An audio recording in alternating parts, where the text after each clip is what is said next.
Did you speak with the pilot or the station manager or any member of Associated Airlines to confirm what you just said? What I just told you is a normal standard routine. It's a standard that is carried out anywhere in the world. As I told you, aviation is not a market square. There are procedures. This is it is the most regulated industry in the whole world.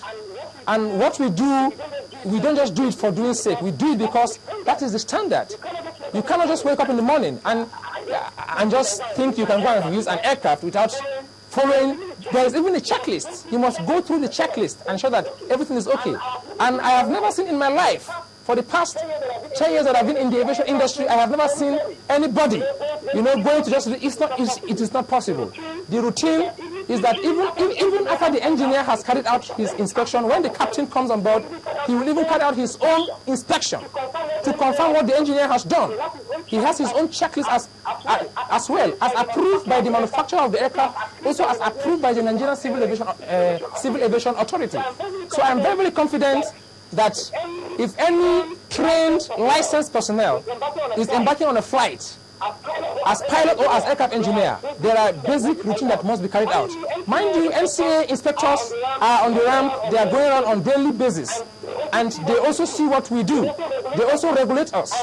And if you are caught one thing, if NCA discover that you go for such a flight, or maybe as an engineer you release an aircraft without ensuring that aircraft is airworthy, you are going to lose your license. And I don't think anybody wants to lose his license, because as an aircraft engineer, as a pilot, you are not useful in any other place apart from the aviation industry. But Mr. David, the thing is, I mean, you have to protect your. Nobody is trying to cast aspersions on anyone for what might have happened. But the thing is, everyone wants all aircraft, to be safe. Safety is topmost on anyone's agenda. But the thing is, we kind of assume that they did what they were supposed to do because they are trained to do what they're supposed to do.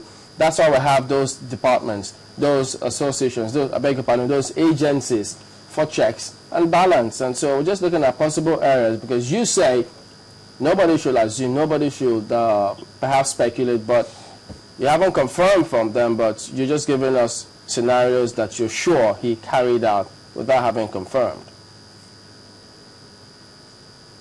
Hello? Okay. You see. When I say this to you, I am very, very confident of what I am saying. We are in touch with our members. Yesterday, we spoke to people from Associated Aviation. It's not right for me to start mentioning names, but based on the information at our disposal, our members on ground confirmed to us that the needful was done.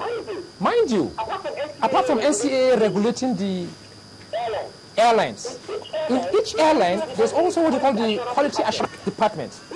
These are aircraft inspectors in an airline that also ensure that the aircraft engineers and the pilot does the needful, does what is right, in accordance with the manufacturer's manual, in accordance with the NCAA approved procedures. And these are people that also act as backup. And usually, they also know that they have to do their own job. And I'm very, very sure that based on the information at our disposal as at yesterday, that the needful was done. That's the best I can say for now.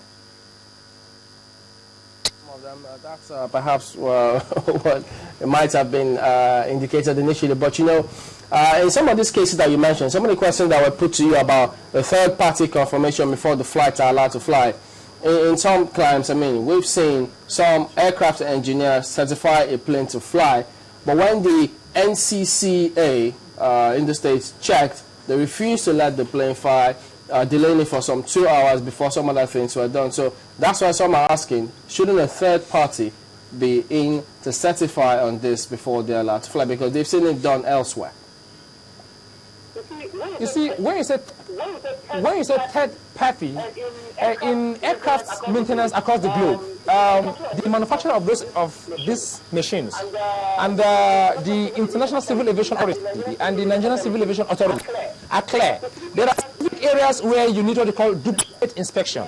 There are specific parts of the aircraft where if particular maintenance is being carried out, you must carry out what they call a duplicate inspection. For example, if you work on the flight controls of an aircraft, or you work on you carried out some rigging on the engine controls of an aircraft, and there must be a duplicate inspection.